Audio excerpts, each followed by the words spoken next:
안녕하세요. 함께행복한교회 정유한 목사입니다. 5월 17일 아침 기도회 시작하겠습니다.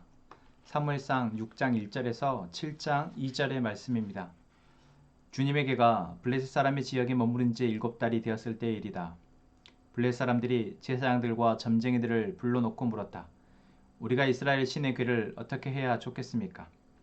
우리가 그것을 어떤 방법으로 제자리에 돌려보내야 하는지 알려주십시오. 그들이 대답하였다. 이스라엘 신의 궤를 돌려보낼 때 그냥 보내선 안 됩니다. 반드시 그 신에게 속건제물을 바쳐야 합니다. 그러면 병도 나을 것이고 그 신이 왜 여러분들에게 형벌을 거두지 않았는지도 알게 될 것입니다. 사람들이 다시 그 신에게 무슨 속건제물을 바쳐야 좋겠습니까? 하고 물었다. 그들이 대답하였다. 블레셋 통치자들의 수대로 금으로 만든 악성 종양 모양 5개와 금으로 만든 쥐의 모양 5개를 바쳐야 합니다. 여러분과 여러분의 통치자들이 모두 똑같이 재앙을 당하였기 때문입니다. 그러므로 여러분은 악성 종양 모양과 이 땅을 해치는 쥐의 모양을 만들어서 바치고 이스라엘의 신에게 예를 차리십시오. 그러면 그분이 혹시 여러분과 여러분의 신과 여러분의 땅을 내리치시던 손을 거두실지도 모릅니다. 왜 여러분은 이집트 백성과 이집트의 왕 바로처럼 고집을 부리려고 하십니까? 이집트 사람이 이스라엘 사람을 가게 한 것은 주님께서 그들에게 온갖 재앙을 내리신 뒤가 아니었습니까? 그러므로 이제 새로 수레를 하나 만들고 아직 멍에를 메어본 일이 없는 어미소 2마리를 끌어다가 그 수레에 메우고 그 송아지들은 떼어서 집으로 돌려보내십시오. 그런 다음에 주님의 궤를 가져가 그 수레에 싣고 여러분이 궤를 가져온 허물을 벗으려면 속건제물로 보내는 금으로 만든 물건들은 작은 상자에 모두 담아 궤 곁에 두고 그 소 2마리가 가고 싶은 대로 수레를 끌고 가도록 하십시오. 두고 보다가 그 소가 그 궤가 본래 있던 지역인 베스메스로 올라가면 이렇게 큰 재앙은 그분이 직접 우리에게 내리신 것입니다. 그러나 소가 다른 곳으로 가면 그것은 그분이 우리를 친 것이 아니라 우리가 우연히 그런 재앙을 당한 것임을 알 수 있습니다. 그래서 사람들은 시키는 대로 새끼에게 젖을 빨리는 암소 2마리를 끌어다가 수레를 메우고 그 송아지들은 우리에 가두었다. 수레에는 주님의 궤를 싣고 금쥐와 그들의 악성 종양 모양을 본떠서 만든 물건들도 상자에 담아 실었다. 그 암소들은 베세메스 쪽으로 가는 길로 곧장 걸어갔다. 그 소들은 큰 길에서 오른쪽으로나 왼쪽으로나 벗어나지 않고 울음소리를 내면서 똑바로 길만 따라서 갔고 그 뒤로 블레셋 통치자들이 베스메스의 경계까지 따라서 갔다. 그때 베스메스 사람들은 들에서 밀을 베고 있다가 고개를 들어 궤를 보고는 기뻐하였다. 수레는 베스메스 사람 여호수아의 밭에 와서 멈추었는데 그곳에는 큰 바위가 있었다. 그들은 나무 수레를 쪼개어 장작으로 삼고 그 소들을 번제물로 살라서 주님께 바쳤다. 레위 사람들이 수레에서 주님의 궤와 그 곁에 있는 금으로 만든 물건들이 든 상자를 내려다가 그 큰 바위 위에 올려놓았다. 그날 베세메스 사람들은 주님께 번제물을 바치고 다른 제물도 바쳤다. 블레셋에서 5 통치자들도 이것을 다 보고 나서 그날로 에그론으로 돌아갔다. 블레셋 사람들이 주님께 속건제물로 바친 악성 종양 모양의 금덩이들은 아솥 몫으로 하나, 가사 몫으로 하나, 아스그론 몫으로 하나, 가드 몫으로 하나, 에그론 몫으로 하나였다. 금지도 바쳤는데 그것은 요새화된 성읍과 성곽이 없는 마을 곧 5 통치자가 다스리던 블레셋의 모든 성읍의 수와 같았다. 사람들이 주님에게를 올려놓았던 그 큰 바위 곧 베스메스 사람 여호수아의 밭에 있던 그 큰 바위는 오늘날까지도 거기에 그대로 있다. 그때 베셋 사람들이 주님의 뱃속을 들여다보았기 때문에 주님께서는 그 백성 가운데서 5만 70명이나 쳐서 죽이셨다. 주님께서 그 백성을 그렇게 크게 치셨기 때문에 그들은 슬피 울었다. 베세메스 사람들이 말하였다. 이렇게 거룩하신 주 하나님을 누가 감히 모실 수 있겠는가? 이 궤를 어디로 보내어 우리에게 떠나가게 할까? 그들은 기럇야림 주민들에게 전령들을 보내어 블레셋 사람들이 주님의 궤를 돌려보냈으니 내려와서 가지고 가라고 하였다. 기럇야림 사람들이 와서 주님의 궤를 옮겨 언덕 위에 있는 아미나답의 집에 들여놓고 그의 아들 엘리야사를 거룩히 구별해 세워서 주님의 궤를 지키게 하였다.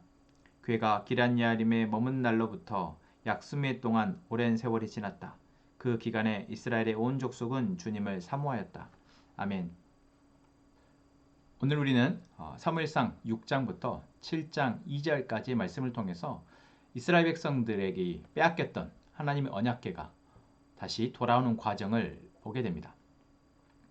블레셋은 이스라엘과의 전쟁에서 승리하여서 그 승리의 전리품으로 언약궤를 빼앗아 갔습니다. 그리고 그 빼앗은 대가로 그들은 재앙을 맞게 됩니다. 블레셋은 다섯 부족 정도가 함께 연합해 있는 연합국가였는데 그 각 지역마다 대표되는 지역마다 언약궤가 가면서 그 모든 지역에 재앙을 내립니다. 마치 하나님께서 이집트에 10가지 재앙을 내렸던 것처럼 하나님께서 블레셋에 하나님의 위엄을 드러내시죠. 그러자 그들은 더 이상 이 언약궤를 이곳에 두면 안 되겠다 생각하고 이제 그들을 나름대로의 제사장에게 어떻게 하면 좋겠는지 묻습니다. 그때 그 제사장은 신을 섬기는 자로서 어떤 신에 대한 예우, 어떤 신에 합당한 경외의 표시를 해야 한다. 그래서 제사를 지내야 하고 또한 어떤 죄를 속하는 의미로서 금으로 신상을 만들어서 다시 돌려보내자라고 조언을 하죠. 그 조언에 따라서 그들은 이제 아직 멍에를 매보지 않은 어미소를 2마리를 해서 수레를 태워서 이제 이스라엘 지역으로 보내게 됩니다. 물론 그 과정 속에서 이들은 나름대로 이게 정말 이스라엘의 신 여호와가 그들을 징계하는지 아닌지를 테스트도 해보죠. 그 테스트 방법으로 그 소에게 아직 이제 젖을 떼지 않은 어미소에게 수레를 끌고 가게 함으로써 그 어미소가 자식 새끼에게 젖을 먹여야 되는 그 본능을 이기고 과연 이스라엘 지역으로 가는지, 특별히 여기서는 이제 베스메스라고 얘기하는데 베스메스 지역까지 소가 찾아간다면 이것은 정말 여호와 이스라엘의 신이 자신들을 벌하는 것이다 라고 여기자라고 얘기하죠. 그런데 마치 하나님은 그것을 아시는 것처럼 그들이 테스트하는 방법 그대로 베스메스로 어미소가 끌고 가도록 하십니다. 이것은 무엇을 우리에게 보여줍니까? 어제 말씀에서도 했던 것처럼 하나님은 계속해서 하나님의 존재에 대해서 이 세상에 존재하는 사람들에게 드러내시고 알게 하시고 보게 하신다라는 것입니다. 여기서 우리가 재밌는 것은 이 블레셋 사람들이 왜 자신들의 신보다 더 큰, 더 위대한 신인 하나님을 이들이 섬기려 하지 않냐라는 것이죠. 놀랍지 않습니까? 왜 섬기려 하지 않을까? 사실 우리가 신을 믿는다고 할 때, 또 그 가운데 여러 신을 믿는다고 할 때 더 큰 신, 더 능력이 많은 신을 더 따르게 되고 믿게 되는 것이 어쩌면 당연하지 않겠습니까? 그런데 블레셋 사람들은 자기들이 섬기는 다곤 신을 신상을 다 무너뜨린 여호와의 재앙, 또한 자신들이 머무는 곳에 재앙을 내리는 이 여호와 이스라엘의 신에 대해서 섬기고자 하기보다 그 신에 대해서 피하고자 한다라는 것입니다. 여기서 우리는 다시 한번 얼마나 인간이 시야가 좁고 어리석은지 보게 됩니다. 여러분, 우리가 무언가를 의지하고 믿었다가 실패하게 되면 빨리 거기에서 나와야 하는데 우리는 자꾸만 거기에 미련을 둔다라는 것이죠. 또 한 가지 블레셋 사람들이 여호와 하나님을 바로 섬기지 못했던 것은 바로 그들에게 자꾸만 연약한 모습, 약한 모습을 보이는 이스라엘 민족 때문에 그렇습니다. 아직 왕정이 세워지지 않았기 때문에 블레셋에 있어서 이스라엘은 언제든 약탈할 수 있는 그러한 연약한 민족이었습니다. 그런 연약한 민족이 섬기는 신을 그들이 섬길 이유가 없는 것이죠. 비록 잠깐이지만 7개월의 시간 동안 이 여호와라는 신이 얼마나 무서운 신인지는 알게 되었지만 여전히 그들은 이스라엘 백성이 얼마나 연약한지를 알고 있기에 여호와를 섬기기보다 여호와의 이 진노를 빨리 그들에게서 떨쳐내는 이 2번째 방법을 택한다라는 것입니다. 여러분, 여기에서 우리가 우리의 모습에, 이 세상의 모습에 얼마나 사람들이 어리석은 선택들을 하는지를 다시 한번 봅니다. 내가 따르고 섬기고 이 세상에 정말 많은 유혹 가운데 거기에서 우리는 정말 옳고 그른 것, 정말 나에게 유익하고 나에게 행복을 줄 수 있는 것, 정말 내 삶이 풍요와 풍성함을 건강하게 누릴 수 있는 방법들이 있지만, 분명히 있지만 우리는 그 방법을 택하기보다 여전히 자꾸만 내가 실패를 반복하고 있고, 또는 다른 사람들이 성공하는 방법들을 자꾸만 쫓아가려 한다라는 것입니다. 이 두 가지는 우리에게 숙제입니다. 그런데 하나님은 어떤 분이십니까? 하나님은 분명 하나님의 존재로서 이 세상을 창조하셨고, 또한 이 세상을 운행하시면서 이 세상을 다스리시는 존재로서 자신을 계속해서 드러내 보이십니다. 또한 하나님을 믿는 자들을 통해서 하나님의 이 위엄을 드러내고자 하십니다. 비록 우리가 그리스도인으로서 여전히 우리의 삶을 제대로 꾸리지 못해서 이스라엘 백성들처럼 다른 하나님을 모르는 사람들에게 정말 하나님이 있는 것이 복이구나.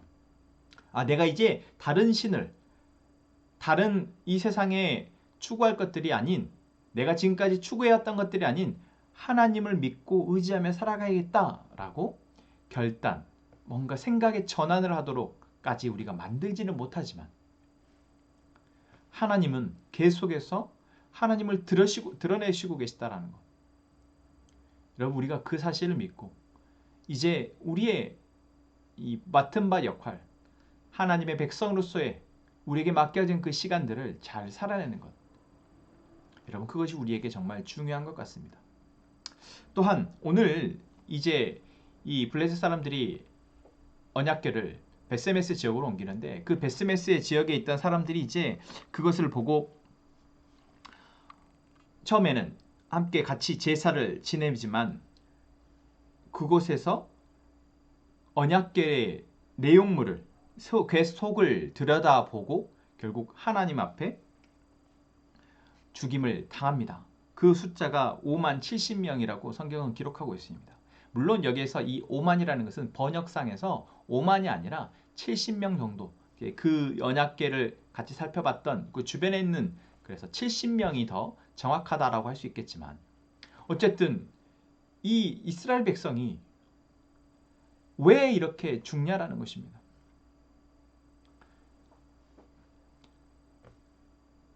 왜 이방인들보다도 더 하나님의 이 위엄, 하나님의 이 언약궤, 하나님의 율법에 이들은 무지하냐라는 것이죠. 물론 이들이 왜 궤 속을 들여다봤는지는 성경은 기록하고 있지 않습니다. 그들이 들여다봤고 그로 인해서 죽었다라고만 기록하고 있죠. 이것은 무엇을 말하고 있습니까? 이유보다도 하나님이 정하신 그 율법의 계명, 절대 제사장이 아닌 사람은 언약궤를 만지지 못하도록 하는 이 계명에 대해서 하나님은 거기에 대한 심판을 하신 것입니다. 하나님을 모르는 이방인들조차도 이름 모를 신, 또는 자신들이 섬기는 신이 아닌 신에 대해서도 이토록 두려워하고, 어떻게든 그 신의 비유를 맞추고 신의 노여움을 사지 않고자 이렇게 많은 노력들을 하고 수고를 하는데, 왜 하나님의 백성은 이토록 하나님에 대해서 경히 여기냐라는 것입니다. 이것은 바로 하나님을 온전히 알지 못하는 이 어리석음에서 옵니다. 또한 하나님의 말씀에 대해서 내 생각으로 재단하는 어리석음에서 옵니다. 그 상황과 판단 속에서 이렇게 해도 되겠지라고 생각하는 것. 그래서 오늘 우리는 왜 우리가 그리스도인으로서 세상에 사람들에게 뭔가 하나님의 백성으로서의 위엄을, 또한 그 행복을 드러내주지 못하는가? 오늘 말씀에서 또 한 가지 우리는 발견합니다. 바로 우리가 주의 말씀에 따라서 온전히 순종하며 살아가지 못하고 있기 때문에 그렇습니다. 지난 주일 말씀에서도 그랬죠. 하나님이 이제 우리에게 약속의 말씀을 주셨고, 그 약속의 말씀을 우리 안에서 계속해서 지켜짐을 통해서 이제 하나님이 일하시고자 하십니다.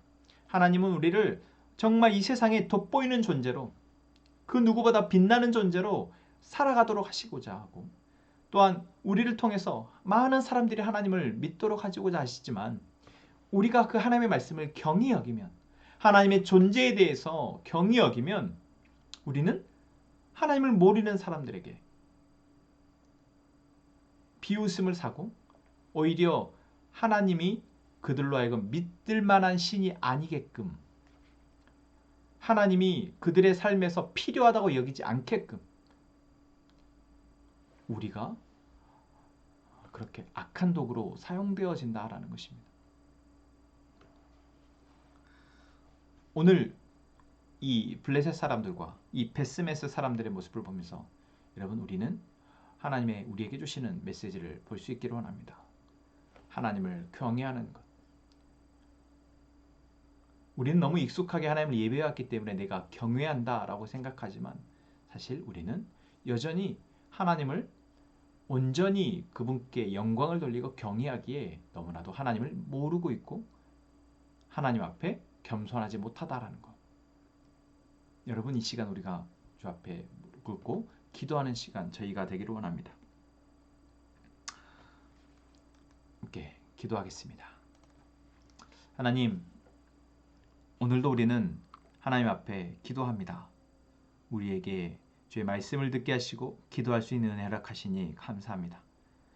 하나님, 오늘 말씀을 통해서 우리는 다시 한번 우리가 얼마만큼 하나님을 경외하고 있는지, 하나님이 하나님의 일을 하실 동안 하나님이 하나님의 영광을 드러내실 때 우리는 얼마만큼 그 앞에 겸손한지 다시 한번 돌아봅니다.